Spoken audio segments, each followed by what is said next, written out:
Hey, what's up mga katribo? Ito nga ang birthday celebration na ni Micah. Ipapakita na namin sa inyo. This is just a very, very simple celebration sa Iloilo. 20 years old na nga si Micah at na-achieve na niya ang 0 sa 20. Ano daw?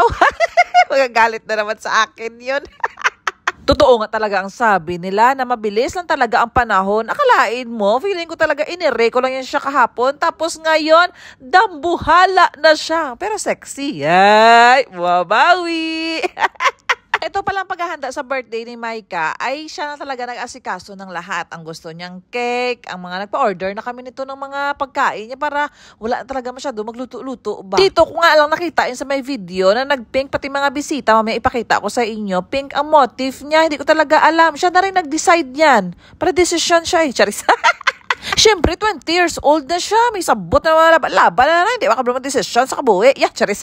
Simula naman noon, talagang tinatanong ko talaga kung ano gusto mo, yan sundin mo lalo pa ngayon, di ba? Ang mga bisita ka ni Micah nito ay mga family lang, close friends and relatives at mga classmate niya to nung elementary pa siya. Kasi dyan sa Sauton, nag-elementary. High school siya. High school niya ay sa may bayan. Pa siya na high school. Mga kababata niya. At syempre, si Sor dyan din, yung kapatid niya at mga pinsan ko, andyan din. At sa mga hindi na-invite, wala akong alam dyan.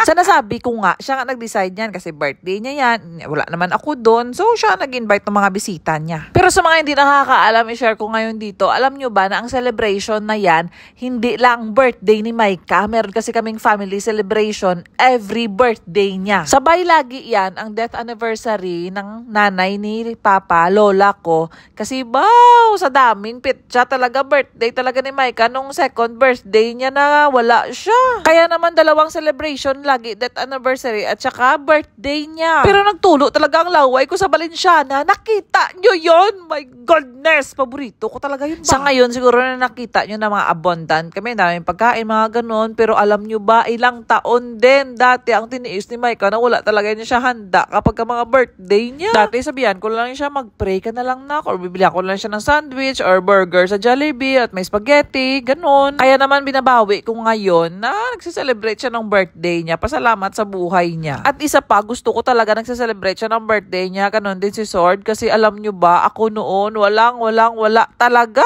Lilipas na talaga ang birthday ko na ordinaryong araw lang. Nadagdagan lang edad ko. Wala talaga. Kaya naman ilagay ko sa isip ko, kapag meron na yung anak ko, pag-celebrate ko ng birthday, doon ko na lang babawiin. Wow, maraming salamat, Lord, sa blessing. So, yun na nga ang celebration ni Micah sa Sauton. Uuwi na siya dito sa Dubai. See you, Mike. Bye!